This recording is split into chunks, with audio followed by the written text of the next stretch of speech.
ದಸರಾ ದರ್ಬಾರ್ ವಿಶೇಷ ಕಾರ್ಯಕ್ರಮಕ್ಕೆ ಮತ್ತೊಮ್ಮೆ ಸ್ವಾಗತ. ಮೈಸೂರಿನಿಂದ ನೇರ ಪ್ರಸಾರದ ದೃಶ್ಯದಲ್ಲಿ ಅರಮನೆಯ ಆವರಣದಲ್ಲಿ ನಡೀತಾ ಇರುವ ಆಯುಧ ಪೂಜೆಯ ದೃಶ್ಯಗಳನ್ನ ಗಮನಿಸ್ತಾ ಇದ್ದೀರಿ. ಈ ಆಯುಧ ಪೂಜೆ ಬಗ್ಗೆ ಎಷ್ಟು ಮಾತನಾಡಿದ್ರು ಕಮ್ಮಿ, ಯಾಕಂದ್ರೆ ಯಾವುದೋ ಒಂದು ವಿಚಾರ ಬಿಟ್ಬಿಟ್ಟಿರ್ತೀವಿ ಅಂತ ಹೇಳಿ. ಪ್ರತಿ ವರ್ಷ ಎಲ್ಲ ಕನ್ನಡ ಮಾಧ್ಯಮಗಳಲ್ಲಿ ಈ ಬಗ್ಗೆ ಚರ್ಚೆಗಳಾಗುತ್ತೆ, ಆದ್ರೂ ಕೂಡ ಒಂದಷ್ಟು ವಿಶೇಷತೆಗಳು ಉಳಿದು ಹೋಗುತ್ತೆ. ನಿಮಗೆ ಪರ್ಸ್ನಲಿ ಆಯುಧ ಪೂಜೆ ಅಂದ ತಕ್ಷಣ, ಅದರಲ್ಲೂ ಮೈಸೂರಿನ ಅರಮನೆಯಲ್ಲಿ ಆಚರಣೆ ಮಾಡುವ ಆಯುಧ ಪೂಜೆ ನೆನಪಾಗೋದೇನು ಸರ್? ಸಾವಿರಾರು ಇದಾವೆ ಈ ಥರ ಘಟನೆಗಳು. ಆಯುಧ ಪೂಜೆ ಅಂದಿದ ತಕ್ಷಣ ಮಕ್ಕಳಿಗೆಲ್ಲ ಸಂತೋಷ ಆಗೋದು, ಕಡಲೆಪುರಿ ಸಿಗುತ್ತೆ, ಮತ್ತು ಕುಂಬಳಕಾಯಿ ಹೊಡಿತಾರೆ, ಅದ್ರಲ್ಲಿ ಕಾಸು ಸಿಗುತ್ತೆ. ಇದು ಸಣ್ಣ ಸಣ್ಣ ಸಂತೋಷಗಳು. ಆ ಮಟ್ಟದ ಮಕ್ಕಳಿಗೆ ಅದು ಕೊಡುವಂಥ ಖುಷಿಯನ್ನು ಬೇರೆ ಇನ್ಯಾವುದೂ ಕೊಡಲ್ಲ. ಆಮೇಲೆ ಆಯುಧ ಪೂಜೆ ಆದಮೇಲೆ, ವಾಹನಗಳ ಪೂಜೆ ಆದಮೇಲೆ ವಾಹನಗಳಲ್ಲಿ ಒಂದು ರೌಂಡ್ ಹೋಗೋದು. ನಾವೆಲ್ಲ ಸಣ್ಣವರಿದ್ದಾಗ ಬೆಂಗಳೂರಿನಲ್ಲಿ ಲಾರಿಗಳಲ್ಲಿ ಊರೆಲ್ಲ ಕೂಗ್ಕೊಂಡು ಹೋಗ್ತಾ ಇದ್ವಿ. ಆಮೇಲೆ ಪ್ರತಿಯೊಬ್ಬರು ಪೂಜೆ ಮಾಡಿಬಿಟ್ಟು ಸಿಹಿಯನ್ನು ಹಂಚೋದು, ಕಡಲೆಪುರಿ ಹಂಚೋದು. ಮತ್ತು ಬಹಳ ಮುಖ್ಯವಾಗಿ ಮೈಸೂರು ದಸರಾ ಎಷ್ಟೊಂದು ಸುಂದರ, ಡಾಕ್ಟರ್ ರಾಜ್ಕುಮಾರ್ ಅವರ ಕರುಳಿನ ಕರೆ ಸಿನಿಮಾದ ಹಾಡು, ಇವೆಲ್ಲವೂ ಕೂಡ ನಮ್ಮನ್ನು ಆ ದಿನಗಳಿಗೆ ಕರ್ಕೊಂಡೋಗುತ್ತೆ. ಇಲ್ಲಿ ಆಯುಧ ಅಂದಿದ ತಕ್ಷಣ ಯಾವುದು ಅನ್ನೋದು ಭಾಳ ಮುಖ್ಯ ಆಗುತ್ತೆ. ಆಯುಧ ಭಾಳ ಮುಖ್ಯ ಮನುಷ್ಯನಿಗೆ. ನಾವು ಹುಟ್ಟಿದ್ದಾಗೆ ನಾವು ಆಯುಧದ ಸಮೇತ ಹುಟ್ಟಿರ್ತೀವಿ. ಈಗ ತಮಾಷೆಗೆ ಹೇಳ್ತಾ ಇರ್ತಾರೆ, ಇತ್ತೀಚಿನ ದಿನಗಳಲ್ಲಿ ಸಣ್ಣ ಮಗು ಹುಟ್ಟಿರುತ್ತಲ್ಲ, ಅದಕ್ಕೆ ಹಾಲು ಹಲ್ಲು ಅಂತ ಬರುತ್ತೆ. ಆ 2 ಹಲ್ಲುಗಳು ಬಂದಿರುತ್ತೆ. ಅದನ್ನು ತುಂಬ ಜನ ಈ ಫೇಸ್ಬುಕ್ಕಲ್ಲಿ ಇದರಲ್ಲೆಲ್ಲ ಹಾಕ್ಬಿಟ್ಟು ಹೇಳ್ತಾರೆ, the most dangerous weapon in the world ಯಾವುದು ಅಂದರೆ ಇದು ಅಂತ ಹೇಳ್ತಾರೆ. ಜಗತ್ತಿನ ಅತ್ಯಂತ ವಿಚಿದ್ರಕಾರಿ ಆಯುಧ ಯಾವುದು ಅಂದರೆ 2 ಹಲ್ಲುಗಳಂತೆ. ಏನಾದರೂ ಬೆರಳಿಟ್ರೆ ಬೆರಳು ಕಚಕ್ಕಾಗ್ಬಿಡುತ್ತೆ. ಸೊ ಅದು ಒಂದು ರೀತಿಯಲ್ಲಿ ಮಗುವಿನ ಜೊತೆಯಲ್ಲಿ ಬಂದಿರುವಂಥ ಆಯುಧ. ಈ ನಮ್ಮ ಉಗುರುಗಳು ಹಿಂದೆಲ್ಲ ನಾವು ಬೇಟೆಯಾಡ್ಬೇಕಾದ್ರೆ ಇವೆಲ್ಲ ನಮ್ಮ ಸ್ವಯಂ ರಕ್ಷಣೆಗೆ ಇದ್ದಂಥ ನಿಸರ್ಗ ನಮಗೆ ಕೊಟ್ಟಿರುವಂಥದ್ದು. ಇದಲ್ದೇನೆ ಮನುಷ್ಯ, ನೀವು ಮಗು ಅಂತ ವಿವರಿಸ್ತಾ ಇದ್ರಿ, ಎರಡನೇ ಪುತ್ರ. ಸೊ ಬಹುಶಃ ಆ ಹಾಲಿನ ಹಲ್ಲು ಆ ಮಗುನಲ್ಲಿ ಬಂದಿರುತ್ತೆ. ಸೊ ಹೀಗಾಗಿ ಇಲ್ಲೇನಾಗುತ್ತೆ, ಆಯುಧಗಳು ಮನುಷ್ಯ ನಾಗರಿಕತೆ ಹೊಂದಿದ್ಮೇಲೆ, ಈ ರಾಜಪ್ರಭುತ್ವ ಅಂತ ಹೇಳಿ ಬಂದಮೇಲೆ, ನಾನೆಚ್ಚೋ ನೀನೆಚ್ಚೋ ಅಂತ ಬಂದಾಗ, ಯುದ್ಧಗಳು ಅವಶ್ಯಕತೆ ಬಂದಾಗ ಆಯುಧಗಳ ಪ್ರವೇಶ ಆಗುತ್ತೆ. ಅದರಲ್ಲಂತೂ ನಮ್ಮ ಪುರಾಣಗಳಲ್ಲಿ ಕೆಲವು ಆಯುಧಗಳ ಹೆಸರುಗಳು ಹೇಳ್ಬಿಟ್ರೆ, ಬ್ರಹ್ಮಾಸ್ತ್ರ ಇರ್ಬೋದು, ಇಂದ್ರಾಸ್ತ್ರ, ವರುಣಾಸ್ತ್ರ, ಅಗ್ನಿಯಾಸ್ತ್ರ, ಹೀಗೆ ಹಲವಾರು ಅಸ್ತ್ರಗಳು ಅಂತ ನಾವು ಹೇಳ್ತೇವೆ. ಅಸ್ತ್ರ ಶಸ್ತ್ರಗಳು ಇಲ್ಲದೆ ಇರುವಂಥ ದೇಶ ಯಾವುದೂ ಇಲ್ಲ ನಂಗೆ ತಿಳಿದ ಮಟ್ಟಿಗೆ. ಬಹುಶಃ ಜಪಾನ್ ಒಂದು ಮಾತ್ರ ಸೈನ್ಯ ಏನೋ ಇಟ್ಕೊಂಡಿಲ್ಲ, ಇತ್ತೀಚೆಗೆ ಅವರು ಇಟ್ಕೊಂಡಿದ್ದಾರೆ ಅಂತ ಕಾಣುತ್ತೆ. ಅವ್ರು ಬಿಟ್ಟರೆ ಮಿಕ್ಕ ಎಲ್ಲ ದೇಶಗಳವರು ತಮ್ಮ ಹೆಚ್ಚಿನ ಆದಾಯವನ್ನು ವಿನಿಯೋಗ ಮಾಡೋದೇ ಶಸ್ತ್ರಗಳ ಮೇಲೆ. ನಿಜ. ಸೊ ಇಲ್ಲಿ ಮೈಸೂರಿನ ದಸರಾಗೂ ಶಸ್ತ್ರಗಳಿಗೂ ಏನು ಸಂಬಂಧ ಅಂದರೆ, ಮೈಸೂರಿನ ಸುತ್ತಮುತ್ತಲೂ ಶತ್ರುಗಳ ಕಾಟ ಇತ್ತು. ಬೇರೆ ರಾಜ್ಯಗಳ ಮೇಲೆ ಪದೇ ಪದೇ ಯುದ್ಧಗಳು ನಡೀತಾ ಇತ್ತು. ಅದು ಬಹುತೇಕ ಜಾಸ್ತಿ ಯುದ್ಧಗಳು ನಡೆದಿರೋದು ತಿರುಚಿರಾಪಳ್ಳಿ, ಅದು ಇವತ್ತು ತಮಿಳುನಾಡು ಕರ್ನಾಟಕ ಅಂತ ಹೇಳ್ತೀವಿ, ಆವಾಗ ಬೇರೆ ಬೇರೆ ಪ್ರಾಂತ್ಯಗಳು ಅಂತ ಇತ್ತು. ಹಾಗೆ ನಮ್ಮ ಈ ಕರ್ನಾಟಕ ರಾಜ್ಯ ಕನ್ನಡಿಗರಿಗೂ ಅಥವಾ ತಮಿಳ್ನವರಿಗೆ ಅಂತ ಭಾಷೆ ಅಂತ ಹೇಳೋ ಬದಲು ಪಲ್ಲವರಿಗೂ ಗಂಗರಿಗೂ, ಪಲ್ಲವರಿಗೂ ಚಾಲುಕ್ಯರಿಗೂ, ಚೋಳರಿಗೂ ಗಂಗರಿಗೂ, ಹೀಗೆ ಪಕ್ಕಪಕ್ಕದ ಪ್ರಾಂತ್ಯದವರಿಗೆ ಯುದ್ಧಗಳು ನಡೀತಾ ಇತ್ತು. ಚಾಲುಕ್ಯರು ಇರ್ಬೋದು, ರಾಷ್ಟ್ರಕೂಟರು ಇರ್ಬೋದು, ಹೀಗೆ ನೀವು ಯಾವುದೇ ರಾಜಮನೆ ತೊಗೊಂಡ್ರು ಯುದ್ಧಗಳು ನಡೆಯೋದು. ಈ ಯುದ್ಧದ ಪರಂಪರೆ ಮೈಸೂರು ರಾಜರ ಕಾಲದಲ್ಲಿಯೂ ಕೂಡ ಮುಂದುವರಿತು. ಮೈಸೂರು ಪ್ರಾರಂಭದಲ್ಲಿ ಒಂದು ಸಣ್ಣ ಪ್ರಾಂತ್ಯವಾಗಿತ್ತು. ಕ್ರಮೇಣ ಅದು ಒಂದು ದೊಡ್ಡ ರಾಜ್ಯವಾದಾಗ ಶತ್ರುಗಳ ಕಾಟ ಜಾಸ್ತಿ ಇತ್ತು. ಅವರನ್ನು ಸದೆ ಬಡಿಯೋದಕ್ಕೆ ಹಲವಾರು ರೀತಿಯ ಆಯುಧಗಳು ಇರಬೇಕಿತ್ತು. ಆ ಎಲ್ಲ ಆಯುಧಗಳ ಒಂದೊಂದು ಸ್ಯಾಂಪಲ್ ಪೀಸನ್ನು ಇವತ್ತಿಗೂ ಕೂಡ ನಾವು ಮೈಸೂರಿನ ಅರಮನೆಯಲ್ಲಿ ನಾವು ಕಾಣ್ಬೋದು. ಅದರಲ್ಲಿ ರಾಜರುಗಳ ವೈಯಕ್ತಿಕವಾಗಿ ರಕ್ಷಣೆ ಮಾಡುವಂಥ ಆಯುಧಗಳು ಯಾವುದು, ಅದನ್ನು ಕಾಸ ಅಂತ ಕರೀತಾರೆ, ಸ್ವಂತದ ಆಯುಧಗಳು ಅಂತೇಳಿ. ಸೈನಿಕರು ಬಳಸಿದ್ದಂಥ ಆಯುಧಗಳು ಬೇರೆ, ಬೇಟೆಗೆ ಬಳಸಿದ್ದಂಥ ಆಯುಧಗಳೇ ಬೇರೆ, ಹಲವಾರು ರೀತಿಯಲ್ಲಿ ಆಯುಧಗಳು ಇರ್ತವೆ. ಈಗ ಅರಮನೆಯಲ್ಲೇನೋ ಈ ಶಸ್ತ್ರಗಳಿಗೆ ನಾವು ಪೂಜೆಗಳನ್ನ ಮಾಡ್ತೀವಿ. ಮನೆಗಳಲ್ಲಿ ಏನು ಮಾಡ್ತಾರೆ, ಮನೆಗಳಲ್ಲೂ ಆಯುಧಗಳು ಇರಲೇಬೇಕು.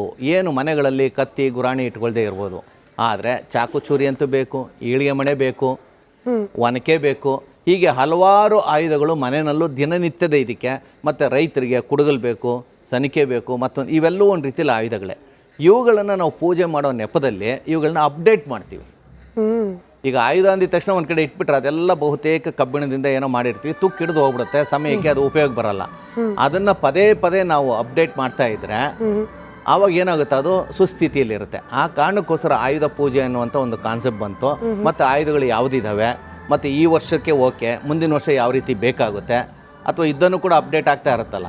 ಹಿಂದೆ ಎಲ್ಲ ಅವನು ಏನೋ ಅಗ್ನಿಯಾಸ್ತ್ರ ಬಿಟ್ಟರೆ ಅದಕ್ಕೆ ಕೌಂಟ್ರಾಗಿ ಯಾವ್ದು ಬಿಡಬೇಕು, ವರುಣಾಸ್ತ್ರ ಬಿಡಬೇಕು ಅಂತ. ಅಂದರೆ ಅಗ್ನಿ ಎದುರೋದು ಯಾವುದಕ್ಕೆ, ನೀರಿಗೆ. ಸೊ ಈ ರೀತಿಯ ಪ್ರತಿಯೊಂದು ಕೂಡ ಆಯುಧಗಳಲ್ಲಿ ಬದಲಾವಣೆಗಳಾಗ್ತಾ ಇತ್ತು. ಅವನ್ನ ಅಪ್ಡೇಟ್ ಮಾಡ್ಕೊಳ್ಳೋದಕ್ಕೆ ಅದು ರಾಷ್ಟ್ರ ಮಟ್ಟದಲ್ಲಿ ದೊಡ್ಡ ಪ್ರಮಾಣದಲ್ಲಿ ನಡೆಯುತ್ತೆ, ಸಣ್ಣ ಪ್ರಮಾಣದಲ್ಲಿ ಈ ರೀತಿ ಎಲ್ಲ ನಡೆಯೋದು. ಮತ್ತು ಈ ಆಯುಧಗಳನ್ನು ಹೇಗೆ ಇಟ್ಕೋಬೇಕು, ಏನು ಮಾಡಬೇಕು. ಉದಾಹರಣೆಗೆ ನಾಡಪ್ರಭು ಕೆಂಪೇಗೌಡರ ಬೆಂಗಳೂರು ಆಳುವಾಗ ಈ ಪ್ರಾಂತ್ಯ ಇತ್ತಲ್ಲ, ವಿಜಯನಗರ ಸಾಮ್ರಾಟರ ಒಂದು ಸಾಮಂತ ರಾಜರಾಗಿ ವಿಜಯನಗರ ಸಾಮ್ರಾಜ್ಯಕ್ಕೆ ಕತ್ತಿಗಳ ಸರಬರಾಜು ಆಗ್ತಾ ಇದ್ದುದು ನಮ್ಮ ಇವತ್ತಿನ ರಾಮನಗರದ ಹತ್ರ ಇರುವಂಥ ಕತ್ತಿಪುರ ಅಂದ್ಬಿಟ್ಟು. ಜನ ಅದನ್ನು ಕೊತ್ತಿಪುರ ಅಂತ ಕರೀತಾರೆ. ಕತ್ತಿಪುರ ಅನ್ನೋ ಪ್ರಾಂತ್ಯದಲ್ಲಿ ಅಂದ್ರೆ ಆ ಸ್ಥಳದಲ್ಲಿ ಕತ್ತಿಗಳು ತಯಾರಾಗ್ತಿದ್ವು. ಏನಕ್ಕೆ ಅಲ್ಲೇ ತಯಾರಾಗ್ತಿತ್ತು ಅಂತ ಹೇಳಿದ್ರೆ, ಆ ಕತ್ತಿಪುರದ ಪಕ್ಕದಲ್ಲಿ ಹಲಗೂರು ಅಂತ ಇದೆ. ಹಲಗೂರು ಅನ್ನೋ ಪ್ರಾಂತ್ಯದಲ್ಲಿ ಬಹಳ ಪುರಾತನ ಕಾಲದಿಂದನೂ ಕಬ್ಬಿಣದ ಅದುರು ಸಿಗೋದು. ಎಲ್ಲಿ ಕಬ್ಬಿಣದ ಅದುರು ಸಿಗುತ್ತೆ ಅಲ್ಲಿ ಕಬ್ಬಿಣದ ಉಕ್ಕಿನ ಕತ್ತಿಗಳನ್ನು ತಯಾರು ಮಾಡ್ತಿದ್ರು. ಆ ಕತ್ತಿಗಳನ್ನ ವಿಜಯನಗರ ಸಾಮ್ರಾಟರಿಗೆ ಕೊಡ್ತಾ ಇದ್ರು. ಅವರು ದೊಡ್ಡ ಯುದ್ಧ ಮಾಡ್ತಿದ್ರು. ದೊಡ್ಡ 5 ಪ್ರಬಲ ಶತ್ರುಗಳು ಬಹಮನಿ ಸುಲ್ತಾನರು ಏನಿದ್ರು ಅವ್ರ ವಿರುದ್ಧ ಅವರು ಉಪಯೋಗಿಸ್ತಾ ಇದ್ರು. ಹೀಗೆ ಇದು ಆಯುಧಗಳು. ಮನೆಗಳಲ್ಲೂ ಅಷ್ಟೇನೆ, ಈಗ ಚಾಕು ಇರ್ಬೋದು, ಕತ್ರಿ ಇರ್ಬೋದು, ತರಕಾರಿ ಹಚ್ತೀವಿ, ಅದು ಸುಸ್ಥಿತಿಯಲ್ಲಿ ಇದೆಯಾ ಇಲ್ವಾ ಅಂತ ಗೊತ್ತಾಗಬೇಕಾರೆ, ಮತ್ತು ಅದನ್ನು ಸಾಣೆ ಇಡಿಸ್ಬೇಕಾರೆ ಈ ಆಯುಧ ಪೂಜೆಯ ನೆಪದಲ್ಲಿ ಅವೆಲ್ಲವನ್ನು ಅಪ್ಡೇಟ್ ಮಾಡ್ತೀವಿ. ಸೊ ಹೀಗಾಗಿ ಆಯುಧಗಳನ್ನು ಸುಸ್ಥಿತಿಯಲ್ಲಿ ಇಟ್ಕೊಳ್ಳೇಬೇಕು. ಆಮೇಲೆ ಆಯುಧಗಳು ಅನಿವಾರ್ಯ. ಅದರಲ್ಲೂ ವಿಶೇಷವಾಗಿ ಕಾಡಂಚಿನ ಊರುಗಳಲ್ಲಿರುವಂಥ ಜನ ಸದಾಕಾಲ ಕೈಯಲ್ಲಿ ಯಾವುದಾದ್ರೂ ಒಂದು ಆಯುಧ ಇಟ್ಕೊಂಡೇ ಓಡಾಡ್ತಾರೆ. ಯಾಕೆಂದರೆ ಯಾವ ಕಾಲ್ಗಟ್ಟದಲ್ಲಿ ಯಾವ ಪ್ರಾಣಿ ಅಟ್ಯಾಕ್ ಮಾಡುತ್ತೋ. ಮತ್ತು ಇತ್ತೀಚಿನ ದಿನಗಳಲ್ಲಿ ಆಯುಧ ಅಂದರೆ ಬರೀ ಮೆಟಲ್ ಅಂತಲೇ ಅಲ್ಲ, ಪಟಾಕಿನೂ ಕೂಡ ಆಯುಧ ಆಗುತ್ತೆ. ಉದಾಹರಣೆಗೆ ಕಾಡಂಚಿನ ಮನೆಗಳವರು ಮನೆಗಳಲ್ಲಿ ಪಟಾಕಿ ಇಟ್ಕೊಂಡಿರ್ತಾರೆ. ಆನೆಗಳು ಬಂತು ಅಂದರೆ ಪಟಾಕಿ ಸಿಡಿಸ್ತಾರೆ. ಅದು ಒಂದು ರೀತಿಯಲ್ಲಿ ಆಯುಧನೇ, ಶಬ್ದ ಮಾಡುವಂಥ ಶಬ್ದಾಯುಧ ಅಂತೇಳಿ ನಾವು ಕರಿಬೋದು. ಸೊ ಹೀಗೆ ಆಯುಧ ಅಂದರೆ ಹಲವಾರು ರೀತಿಯಲ್ಲಿರುತ್ತೆ. ಅವುಗಳನ್ನು ಸುಸ್ಥಿತಿಯಲ್ಲಿ ಇಡಬೇಕು, ಮತ್ತು ಅಪ್ಗ್ರೇಡ್ ಆಗಿದೆ ನೋಡಬೇಕು, ಮತ್ತು ಹಳೇದನ್ನು ಉಳಿಸ್ಕೊಂಡು ಹೋಗ್ಬೇಕು. ಹಿಂದೆ ಯಾವ ರೀತಿ ಇತ್ತು ಅನ್ನೋದು ಗೊತ್ತಾಗಬೇಕು ನಮಗೆ, ಆಯುಧಗಳ ತಂತ್ರಜ್ಞಾನ ಹೇಗಿತ್ತು ಅಂತ. ಮುಂದೆ ಅದನ್ನು ಆವಿಷ್ಕಾರ ಮಾಡ್ಬೇಕಾದ್ರೆ, ಬದಲಾವಣೆ ಮಾಡ್ಬೇಕಾದ್ರೆ ಏನು ನಾವು ಒಳಪಡಬೇಕು ಅನ್ನೋ ಎಲ್ಲ ವಿಚಾರಕ್ಕೋಸ್ಕರ ಈ ರೀತಿ ಆಯುಧ ಪೂಜೆಯನ್ನು ಈಗ ಸಾಂಕೇತಿಕವಾಗಿ ಮೈಸೂರು ದಸರಾದಲ್ಲಿ ಮೈಸೂರು ಅರಮನೆಯಲ್ಲಿ ಮಾಡ್ತಾ ಇದ್ದಾರೆ. ಬಹುಶಃ ಶ್ರೀಕಂಠ ಹಾಗೆ ಏಕಲವ್ಯ, ನಿಶಾನೆ ಆನೆ ಏಕಲವ್ಯ ಬಾವುಟವನ್ನು ಹೊತ್ಕೊಂಡು ಹೋಗುವಂಥದ್ದು ನಿಶಾನೆ ಆನೆ ಅಂತ ಹೇಳಿ. ಈ ಒಂದೊಂದು ಆನೆಗಳಿಗೆ ಒಂದೊಂದು ಜವಾಬ್ದಾರಿಯನ್ನು ಕೊಟ್ಟಿರ್ತಾರೆ. ಅಂಬಾರಿ ಹೊರೋ ಆನೆಯೇ ಬೇರೆ, ಬಾವುಟವನ್ನು ಹೊರುವಂಥ ಆನೆನೇ ಬೇರೆ, ಪಟ್ಟದ ಕತ್ತಿ ಇಟ್ಕೊಂಡು ಹೋಗುವಂಥ ಆನೆನೇ ಬೇರೆ. ಸೊ ಹೀಗೆ ಒಂದೊಂದು ಆನೆಗೆ ಒಂದೊಂದು. ಆಮೇಲೆ ಪಟ್ಟದ ಆನೆ ಅಂತ ಇರುತ್ತೆ, ಅದಕ್ಕೆ ಯಾವುದೇ ಇದನ್ನು ಕೊಟ್ಟಿರಲ್ಲ ಜವಾಬ್ದಾರಿಗಳನ್ನು, ಅಂದರೆ ಅದು ಅಲಂಕಾರಿಕವಾಗಿ ಇರುತ್ತೆ. ಸೊ ಹೀಗೆ ಒಂದೊಂದು ಪ್ರಾಣಿಗೆ ಒಂದೊಂದು ರೀತಿಯ ಜವಾಬ್ದಾರಿಯನ್ನು ಇಂಥ ಸಂದರ್ಭಗಳಲ್ಲಿ ವಹಿಸಿರ್ತಾರೆ. ಅದಕ್ಕೆ ತಕ್ಕಂತೆ ಮಾವುತರು ಕೂಡ ಅದಕ್ಕೆ ತರಬೇತಿಯನ್ನು ಕೊಟ್ಟಿರ್ತಾರೆ. ಅವು ಕೂಡ ಅದಕ್ಕೆ ಹೊಂದ್ಕೊಂಡಿರುತ್ತೆ. ಮತ್ತು ಆನೆಯಷ್ಟು ಮನುಷ್ಯನ ಜೊತೆ ಹೊಂದ್ಕೊಳ್ಳೋವಂಥ ಪ್ರಾಣಿ ಬಹುಶಃ ಶ್ವಾನ ಬಿಟ್ಟರೆ ಇನ್ಯಾವ, ಇವನ್ ಹಸುಗಳು, ಇವೆಲ್ಲವೂ ಏನಂದರೆ ಮನುಷ್ಯನ ಇನ್ನೊಂದು ರೂಪ ಅಂತ ಹೇಳ್ಬೋದು. ನಮ್ಮ ಜೊತೆ ಅವು ಯಾವ ರೀತಿ ಬಾಂಧವ್ಯವನ್ನು ಇಟ್ಕೊಂಡಿರ್ತವೆ ಅಂದರೆ, ಎಷ್ಟೋ ಸಾರಿ ಮನೆ ಮಾಲೀಕ ತೀರೋದ್ರೆ ಕೂಡಲೇ ಪ್ರಾಣಿಗಳು ಪ್ರಾಣ ಬಿಟ್ಟಿರುವಂಥ ಉದಾಹರಣೆಗಳು ನಮ್ಮಲ್ಲಿದ್ದಾವೆ. ಬಟ್ ಅದು ಕಿರಿದಾದ ಜಾಗ ಸರ್. ನಾವು ಅದು ದೃಶ್ಯದಲ್ಲಿ ನೇರ ಪ್ರಸಾರದಲ್ಲಿ ಏನು ಗಮನಿಸ್ತಿದೀವಿ, ಮೂರ್ ಆನೆಗಳು ಬಂದು ಅದೇ ಕ್ರಮವಾಗಿ, ಅದಕ್ಕೆ ಏನ್ ಸೂಚನೆ ಇರುತ್ತೆ ಅದೇ ಕ್ರಮವಾಗಿ ಬಂದು ಮಹಾರಾಜರ ಕೈಯಲ್ಲಿ ಆ ಪ್ರಸಾದವನ್ನು ಇಸ್ಕೊಂಡು ಪೂಜೆಯನ್ನು ಸ್ವೀಕರಿಸಿ ಹೋಗ್ಬೇಕು ಅಂದ್ರೆ ಸರಿಯಾಗಿ ಟ್ರೈನಿಂಗ್ ಆಗಿರುತ್ತೆ, ತರಬೇತಿ ಎಲ್ಲ ಆಗಿರುತ್ತೆ. ಆಮೇಲೆ ಆನೆ ಬರೋಷ್ಟು ದ್ವಾರ ಅಲ್ಲಿದೆ, ಹೌದು, ಜಾಗ ಇದೆ. ಆಮೇಲೆ ಕೆಳಗಡೆ ಇನ್ನೊಂದು ನೀವು ಗಮನಿಸಬೇಕು, ಅಲ್ಲಿ ನುಣುಪಾದಂಥ ಟೈಲ್ಸ್ ಹಾಕಿಲ್ಲ, ಅಲ್ಲಿ ಒಂದು ಸ್ವಲ್ಪ ರಫ್ ಆಗಿದೆ. ಸೊ ಹೀಗಾಗಿ ಆನೆ ಮತ್ತು ಕುದುರೆಗಳು ಹೋಗೋದಕ್ಕೆ ಬೇಕಾದಂಥ ಜಾಗವನ್ನು ಅಲ್ಲಿ ಮಾಡಿದ್ದಾರೆ. ನಾವು ಅರಮನೆ ಒಳಗಡೆ ಹೋದ್ರೆ ಅದನ್ನೆಲ್ಲ ನಾವು ಕಾಣ್ಬೋದು. ಮತ್ತು ಅಲ್ಲಿ ಸ್ವಲ್ಪ ವೇದಿಕೆ ಇರೋದ್ರಿಂದ ಆನೆಗಳಿಗೆ ಒಂದು ಗೌರವವನ್ನು ಸಲ್ಲಿಸೋದಕ್ಕೆ ರಾಜರು ಅಲ್ಲಿ ನಿಂತ್ಕೊಳ್ಳೋರು. ಅವಾಗ ಈಗ ಅದೇ ಪರಂಪರೆಯನ್ನು, ರಾಜರ ಸಂಪ್ರದಾಯವನ್ನು ಪಾಲಿಸುವಂಥ ಇವತ್ತಿನ ಮೈಸೂರಿನ ಸಂಸದರಾದಂಥ ಯದುವೀರವರು ಅದನ್ನು ಮಾಡ್ತಾ ಇದ್ದಾರೆ. ಮತ್ತೆ ಮನೆ ನೋಡಿ, ಕುಟುಂಬದ ಸದಸ್ಯರು ನೋಡಿ, 2 ಮಕ್ಕಳು. ಇದ್ರ ಬಗ್ಗೆನೂ ಒಂದು ವಿಶೇಷ ಏನು ಹೇಳ್ಬೋದು ಅಂದರೆ, ಈ ಸಾರಿಯ ದಸರಾದ ವಿಶೇಷ ಬಹುಶಃ ನನ್ನ ಅಧ್ಯಯನದ ಪ್ರಕಾರ ನನಗೆ ಜ್ಞಾಪಕ ಬರೋದು 1881ರಲ್ಲಿ, ಅಂದರೆ ಇವತ್ತಿಗೆ ಸರಿಯಾಗಿ 144 ವರ್ಷಗಳ ಹಿಂದೆ 10ನೇ ಚಾಮರಾಜ ಒಡೆಯರು ಬ್ರಿಟಿಷರಿಂದ ಮತ್ತೆ ಅಧಿಕಾರವನ್ನು ಪಡ್ಕೊಳ್ತಾರೆ. ಅಥವಾ ಬ್ರಿಟಿಷರು ಮುಮ್ಮಡಿ ಕೃಷ್ಣರಾಜ ಒಡೆಯರಿಂದ ಕಿತ್ಕೊಂಡಿರುವಂಥ ಅಧಿಕಾರವನ್ನು 50 ವರ್ಷಗಳ ನಂತರ, ಅಂದರೆ 1881ರಲ್ಲಿ 10ನೇ ಚಾಮರಾಜ ಒಡೆಯರಿಗೆ ಕೊಡ್ತಾರೆ. 10ನೇ ಚಾಮರಾಜ ಒಡೆಯರ್ ಪಟ್ಟಕ್ಕೆ ಬಂದ ಮೇಲೆ ಅವ್ರಿಗೆ 2 ಗಂಡು ಮಕ್ಕಳು, 3 ಜನ ಹೆಣ್ಮಕ್ಳು, 2 ಗಂಡು ಮಕ್ಕಳು ಅಂತ. ಆ 2 ಗಂಡು ಮಕ್ಕಳು ಅಣ್ಣ ತಮ್ಮ, ಅವರೇ ನಾಲ್ವಡಿ ಕೃಷ್ಣರಾಜ ಒಡೆಯರು ಮತ್ತು ಯುವರಾಜ ಕಂಠೀರವ ನರಸಿಂಹರಾಜ ಒಡೆಯರ್ ಅಂತೇಳಿ. ಆ 2 ಮಕ್ಕಳು ರಾಜನ ಮಕ್ಕಳಾಗಿದ್ದು ದಸರಾವನ್ನು ಬಹುಶಃ 1884ರಲ್ಲಿ ಅಥವಾ 84ರಿಂದ ಏನು ನಡೆದಿತ್ತೋ ಅದು ಮತ್ತೆ ಈಗ ಮರುಕಳಿಸಿದೆ. ಹೌದು, ಈಗ ಅವರು ರಾಜ ಅನ್ನುವಂಥ ಪದವಿ ಇಲ್ಲದೆ ಇರ್ಬೋದು ಅದಕ್ಕೆ ಸಂವಿಧಾನಾತ್ಮಕವಾಗಿ, ಆದರೆ ಜನಗಳ ಮನಸ್ಸಲ್ಲಿ ಆತ ರಾಜ ಅನ್ನೋದು ಇದೆ. ಯಾರು? ಯದುವೀರು. ಅವ್ರಿಗೆ 2 ಗಂಡು ಮಕ್ಕಳು ಹುಟ್ಟಿದ್ದಾರೆ. ಅಂದರೆ 1884ರಲ್ಲಿ ಈ ಅರಮನೆಯ ಜಾಗದಲ್ಲಿ, ಅಂದರೆ ಇದಿರಲಿಲ್ಲ, ಬೇರೆ ಅರಮನೆ ಇತ್ತು, ಆ ಜಾಗದಲ್ಲಿ ಇದ್ದಂಥ ವಾತಾವರಣ ಮರು ಸೃಷ್ಟಿಯಾಗಿದೆ. ಇದು ಒಂದು ರೀತಿಯಲ್ಲಿ ನಾವು ಸಂತೋಷ ಪಡುವಂಥ ವಿಚಾರ ಅಂತಲೂ ಹೇಳ್ಬೋದು. ಶತಮಾನದ ನಂತರದಲ್ಲಿ, 144 ವರ್ಷಗಳ ನಂತರ ಕೆಲವೊಂದು ವಿಚಾರಗಳು ಮರುಕಳಿಸುತ್ತೆ. ಈ ಪ್ರಕೃತಿನೇ ಹಾಗೆ, ಏನೆಲ್ಲ ಹಿಂದೆ ಇತ್ತು. ಈಗ ನಾವು ಕರೋನಾ ಅಂತ ಹೇಳಿದ್ವಲ್ಲ, ಅದು 1905ರಲ್ಲೇ ಇತ್ತು ಅನ್ನೋ ಒಂದು ಇದಿದೆ. ಅಂದರೆ ಸಾಂಕ್ರಾಮಿಕ ರೋಗಗಳ ರೂಪದಲ್ಲಿ ಇತ್ತು ಅಂತ. ಪ್ರಕೃತಿ ಕೆಲವೊಂದು ಹಳೇದನ್ನು ಮತ್ತೆ ಮತ್ತೆ ರೀಕಲೆಕ್ಟ್ ಮಾಡಿ ಜನರಿಗೆ ಕೊಡ್ತಾ ಇರುತ್ತೆ. ಅಂದರೆ ನನ್ನ ಮುಂದೆ ನೀನು ಏನೂ ಅಲ್ಲ, ನನ್ನ ಮುಂದೆ ಸದಾ ಕಾಲ ವಿನೀತನಾಗಿರೋ, ನಿನ್ನನ್ನು ಚೆನ್ನಾಗಿ ನೋಡ್ಕೊಳ್ತೀನಿ. ಬಾಲ ಬಿಚ್ಚಿದ್ರೆ ನನ್ನ ಹತ್ರನೂ ಈ ವೆಪನ್ಸ್ ಇದ್ದಾವೆ. ಹಿಂದೆ ಪ್ಲೇಗು, ಕಾಲರ, ಸಿಡುಬು ಏನೆಲ್ಲ ಇತ್ತಲ್ಲ, ಅದೆಲ್ಲ ಪ್ರಕೃತಿಯ ವೆಪನ್ಸು. ನಾವು ಪ್ರಕೃತಿಗೆ ವಿರುದ್ಧವಾಗಿ ಹೋದರೆ ಆ ಆಯುಧಗಳನ್ನು ಪ್ರಕೃತಿ ನಮ್ಮ ಮೇಲೆ ಪ್ರಯೋಗ ಮಾಡಿ. ಅಲ್ಲೂ ಆಯುಧ ಬಂತು. ಹೌದು, ಖಂಡಿತವಾಗಿ ಅದೆಲ್ಲ ಆಯುಧನೇ. ಸುನಾಮಿನೂ ಕೂಡ ಒಂದು ಆಯುಧನೇ. ನಿಜ. ನಾವು ನಮ್ಮ ಲಿಮಿಟ್ ಅಂದರೆ ಮನುಷ್ಯ ತನ್ನ ಲಿಮಿಟಲ್ಲಿ ಇದ್ದರೆ ಈ ಪ್ರಕೃತಿ ನಮ್ಗೆ ಏನೂ ಮಾಡೋದಿಲ್ಲ. ನಮ್ಮ ಲಿಮಿಟನ್ನು ಮೀರಿ ಕಾಡಿರೋದೇನಕ್ಕೆ? ಭೂಮಿಯ ನೈಸರ್ಗಿಕ ವಾತಾವರಣವನ್ನು ಸಮತೋಲನ ಮಾಡೋದಕ್ಕೆ. ನಾವು ಕಾಡೆಲ್ಲ ಕಡಿದು ಬಿಡ್ತೀವಿ ಅಂತ ಹೋದರೆ ಅವನಿಗೊಂದು ಶಿಕ್ಷೆ ಕಾದಿರುತ್ತೆ. ಸಮುದ್ರದ ದಂಡೆ ಇರೋದೇನಕ್ಕೆ? ಸಮುದ್ರದ ಅಲೆಗಳು ಬಂದು ಅಪ್ಪಳಿಸದೆ ಅಲ್ಲಿನ ಪ್ರಾಣಿ ಪರಿಸರ ಇರಲಿ ಅಂತ. ನಾವು ಸಮುದ್ರನೇ ಒತ್ತರಿಸ್ಕೊಂಡು ಹೋಗಿ ಮನೆ ಕಟ್ತೀವಿ ಅಂದರೆ ಸುನಾಮಿ ಇದಾಗುತ್ತೆ. ಹೀಗೆ ಪ್ರಕೃತಿ ತನ್ನಲ್ಲಿ ಕೆಲವು ವೆಪನ್ಸ್ ಆಯುಧಗಳನ್ನು ಇಟ್ಕೊಂಡಿರುತ್ತೆ. ಅದನ್ನು ಕಾಲದಲ್ಲಿ ನಮ್ಮಲ್ಲಿ ಪ್ರಯೋಗ ಮಾಡುತ್ತೆ. ಅದು ಮಾಡದೆ ಹೋಗಿದ್ರೆ ಮನುಷ್ಯ ಬಹುಶಃ ಇನ್ನೇನೇನು ಮಾಡ್ಬಿಡ್ತಿದ್ನೋ ಅಧ್ವಾನ ನಿಯಂತ್ರಣದಲ್ಲಿ ಇಡೋದಕ್ಕೆ. ಈಗ ಅರಮನೆಗೆ ಸಂಬಂಧಪಟ್ಟ ವಾಹನಗಳ ಪೂಜೆ ಆಗ್ತಾ ಇದೆ. ಇದು ಇತ್ತೀಚಿನ ಪರಂಪರೆ. ಅದರಲ್ಲೂ ಹಿಂದಿನ ಮಹಾರಾಜರಿಗೆ ವಾಹನಗಳ ಬಗ್ಗೆ ವಿಶೇಷವಾದ ಕ್ರೇಜ್. ಶ್ರೀಕಂಠ ನರಸಿಂಹರಾಜ ಒಡೆಯರ್ ಅವರಿಗೆ ಕಾರುಗಳ ಇದಿತ್ತು ಜಾಸ್ತಿ. Vintage car. ಹೌದೌದು, ತುಂಬಾನೇ ಕಾರುಗಳನ್ನ ಇಟ್ಕೊಂಡಿದ್ರು. ಒಂಥರ ಕಾರು ಪ್ರಿಯರು ಅಂತ ಹೇಳ್ಬೋದು. ಹಾಗೇನೇ ಜಯಚಾಮರಾಜೇಂದ್ರ ಒಡೆಯರ್ ಅವರು ಕೂಡ ಅವ್ರ ಕಾಲಘಟ್ಟದಲ್ಲಿ ಕಾರಿನ ಬಗ್ಗೆ ಹೆಚ್ಚು ಒಲವನ್ನು ಇಟ್ಕೊಂಡಿದ್ರು. ಆಮೇಲೆ ಅವ್ರಿಗೆ ಒಂದು ವಿಶೇಷವಾದಂಥ ಕಾರು ಇತ್ತು. ಯಾಕೆಂದ್ರೆ ಅವರು ಆಜಾನುಬಾಹು.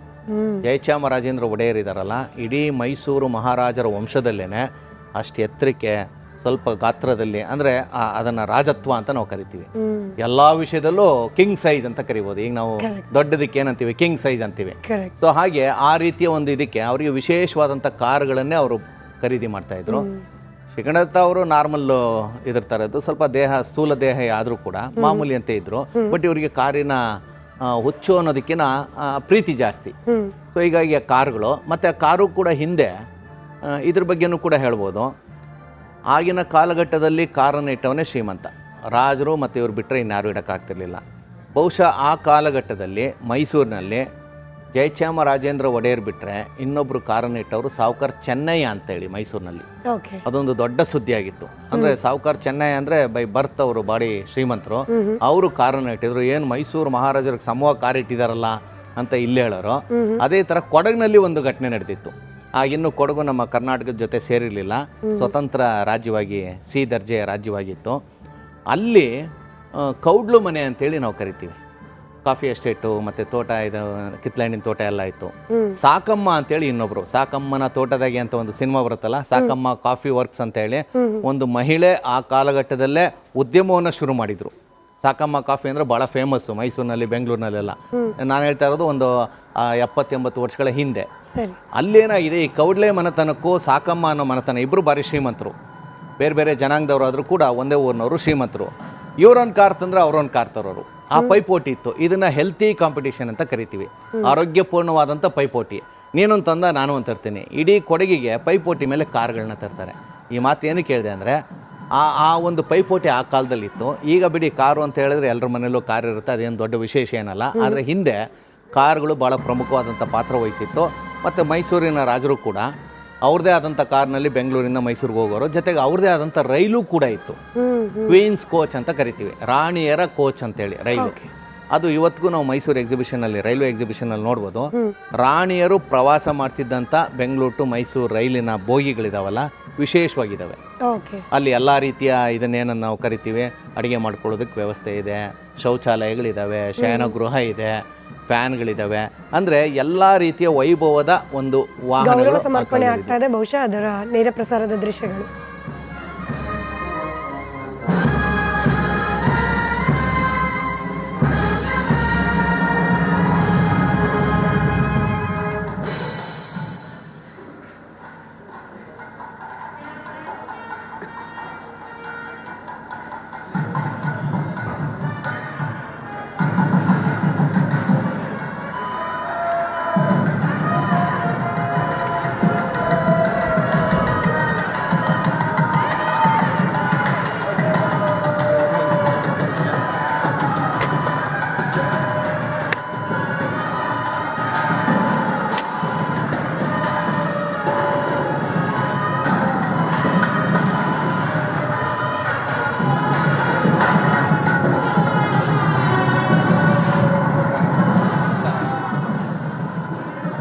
ಚಿಕ್ಕದೊಂದು ಬ್ರೇಕ್ನ ಸಮಯ. ಬ್ರೇಕ್ ಆದ ನಂತರದಲ್ಲಿ ಈ ಬಗ್ಗೆ ಮತ್ತಷ್ಟು ನೇರ ಪ್ರಸಾರದ ದೃಶ್ಯಗಳು ಹಾಗೆ ವಿವರಣೆಯನ್ನು ಮುಂದುವರ್ತೀವಿ ಬ್ರೇಕ್ ಆದ್ಮೇಲೆ.